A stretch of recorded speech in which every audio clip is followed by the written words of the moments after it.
Be ready, start. In conclusion, I would like to say a word in regard to employment with which I have been dealing so far. According to the figures supplied, the number of displaced persons from Bangladesh employed through employment exchanges is only 37,000. This is very meager compared with their total number, which comes to 32 lakhs according to the official figures. This is with regard to Bangladesh refugees. The number of displaced persons from Pakistan employed through employment exchanges is not very encouraging, but still it is 75,000. I would urge upon the Honorable Minister to take this into consideration and see that something is done to find employment for these people. Of course, there is some expenditure incurred on general education and vocational training, but when we look at the number of persons who have been given vocational training, we find that the number already trained and under training is only 17,000. This figure also seems to be very small considering the magnitude of the problem before us.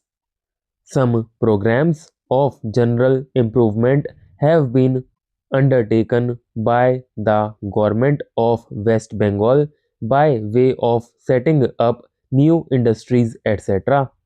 These programs should be looked into and put into operation with a view to giving more employment to these displaced persons.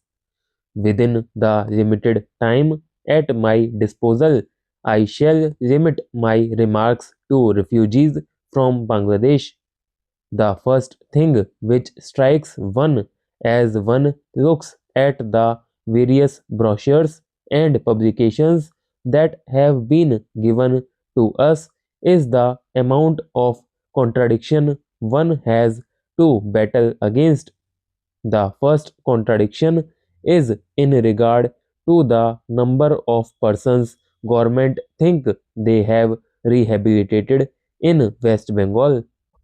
Granting that it is difficult to make a final assessment of the number of refugees who have come from Bangladesh, it is still true to say that at least there should be some sort of parity between what the Union Ministry says and what the West Bengal Rehabilitation Ministry says. Only a few days ago, the West Bengal Minister of Rehabilitation said that there are 22 lakhs of refugees who have to be rehabilitated, but the central government's figure are 31 lakhs. Unless the government know the number of people they have to budget for, it is rather bewildering to know how they mean to plan in bringing about their rehabilitation. As a matter of fact, many other sources believe that the figure is far higher, but in any case, there should be some parity and some idea as to the extent of the rehabilitation problem which still remains before the people of West Bengal. The other contradiction is this.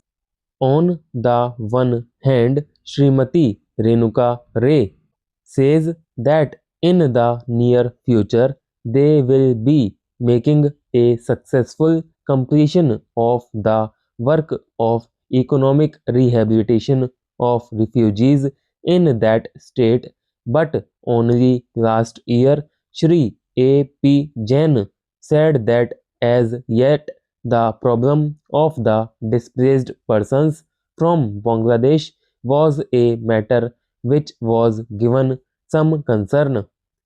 I really do not understand why, in spite of Shri A.P. Jain recognizing that the problem is still quite serious, Srimati Renuka Ray should have made such a statement. Yet, when we heard the Honorable Finance Minister, we find that there has been a big shortfall in rehabilitation budget. I think that if the fact finding committee's report had been published, the assessment that we have rehabilitated about 50% of the people of Bangladesh who came over as displaced persons would have become quite clear in regard to its incorrectness. As a matter of fact, when we went round the camps and colonies in West Bengal, we found that as yet not more than 15% of the people have been rehabilitated in the sense that they are able to eke out their subsistence on the poorest levels. It is not more than 15%, and I think the figures of the fact finding committee are still lower. I think this is something that we have to take very seriously and put our minds to and apply all the resources that we have to find out how we will be able to tackle this problem of rehabilitation. Now, coming to the question of relief, I feel that until we are able to give really proper rehabilitation, we cannot withdraw relief. It is no use arguing whether relief leads to lethargy and moral slackness. Unless our rehabilitation policies are fruitful, have we any right to starve the people to death? As a matter of fact, Shri A.P. Jain may know that in West Bengal the incidence of tuberculosis amongst the refugee population is very high. Only a small percentage of them is catered for by the medical relief given by the Directorate of Rehabilitation. If I am to tell you the tragic fate of the refugees in West Bengal, I would refer you to a report which appeared in February 2004